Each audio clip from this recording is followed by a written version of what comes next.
So I just want to take each shading technique as separate, as individual, so that we can understand how to apply these practically, the concept of shading, and let it not be just a concept, but how we can apply it practically to our drawings, hence improving our drawing um, finished product or drawing techniques as well.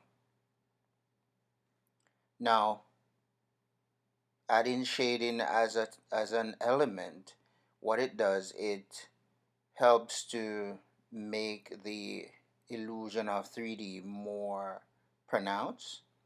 It helps to, in other words, make your drawing more realistic or convincing. It creates that illusion of depth, and it gives a clear definition of space as opposed to form. So it clearly defines the form that sits comfortable or is placed comfortable within a 3D space.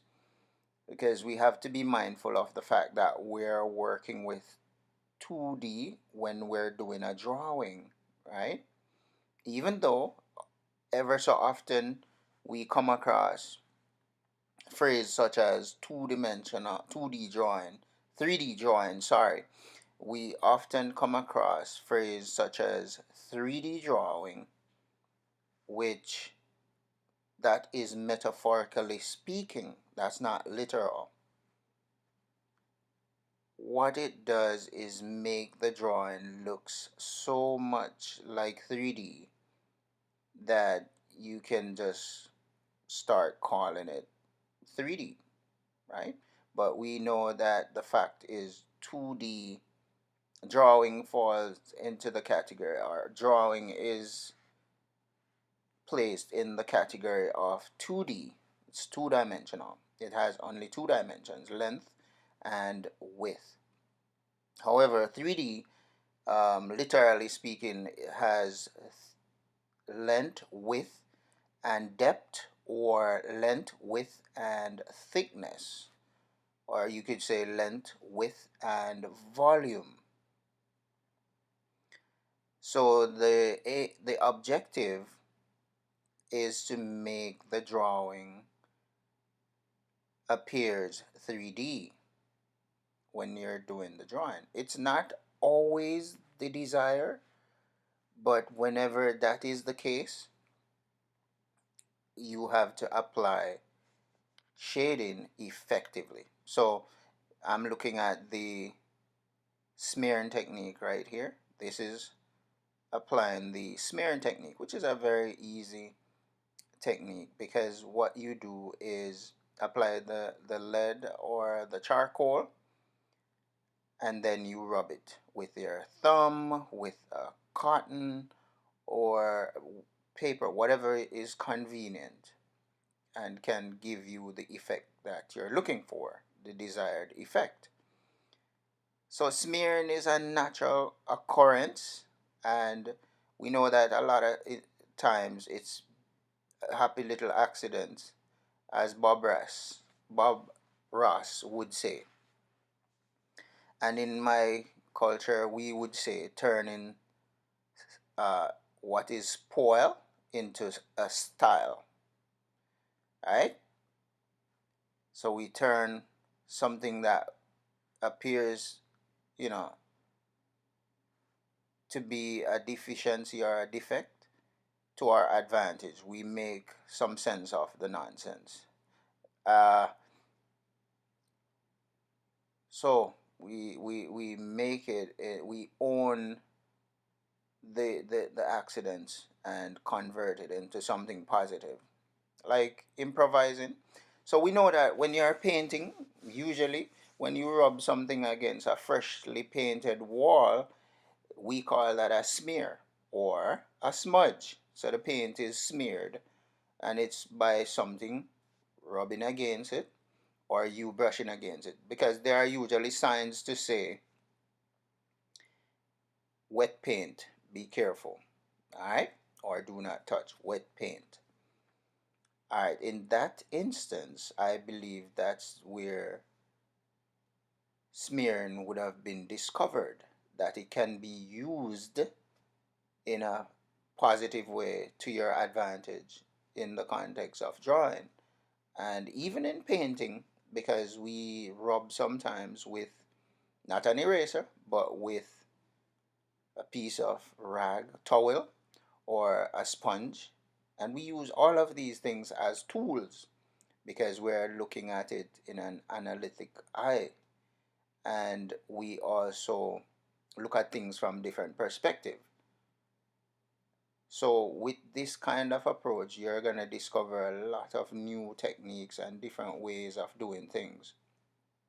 So part of learning is doing in terms of art, uh, the experience with the material.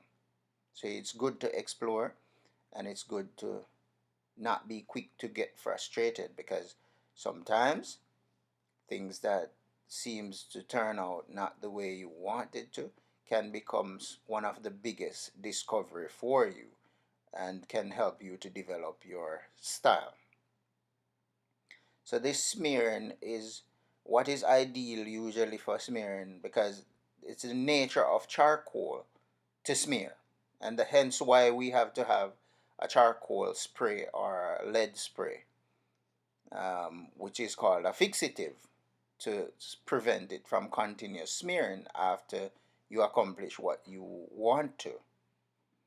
Once you smear it to a certain degree, you don't want it to continue smearing on its own. So you would have to apply a fixative. In college, we would apply an oil sheen spray, and it does work. All right.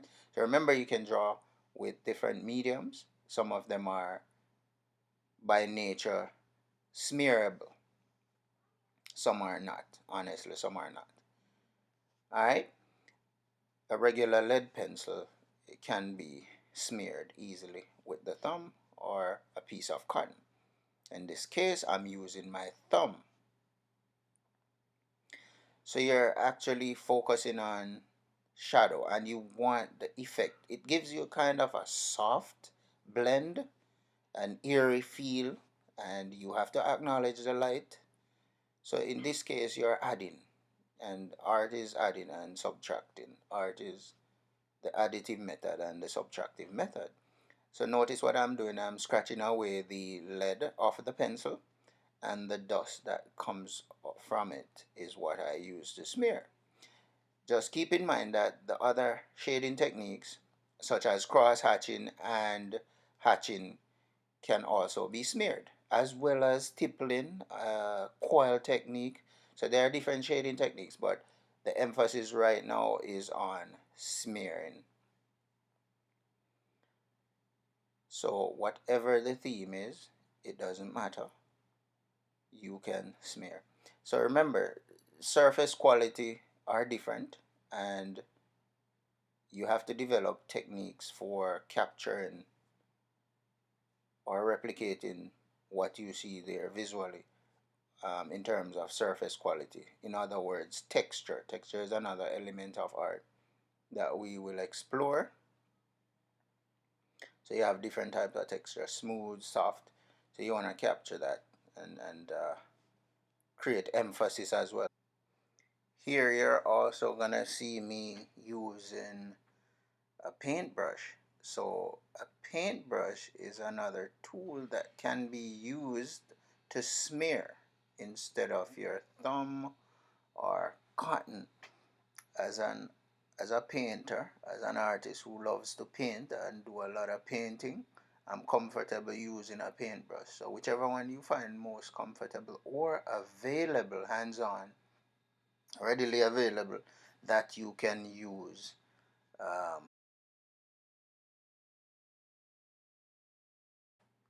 Right, so I just used that word. Probably I made it up, but you'll understand. Materials or media that is smearable. Yes. not just the materials that we're accustomed to smearing can be smeared. So the wax crayon that I'm using right here is another material that can also be smeared, and it will give you a nice soft quality, very smooth, because we know that wax crayon can be highly textured when it's applied, especially if you apply it opaque. What the friction does is melt the crayon, and there's sometimes a buildup of crayon when you're just rubbing under the crayon on the surface, especially if your paper is resting on a hard surface. Okay? Now, there's two results you're gonna get from your crayon when you just use it directly as the crayon, rubbing it, or when you use something else after applying the crayon to smear the crayon, to rub the crayon, or to smudge the crayon. In other words, you're gonna get a soft, very soft, airy quality, just as what you're seeing here. So these are some options, these are some techniques that you can develop on. Thanks for watching again. Hope you enjoy and do explore these techniques. Do explore the smearing techniques.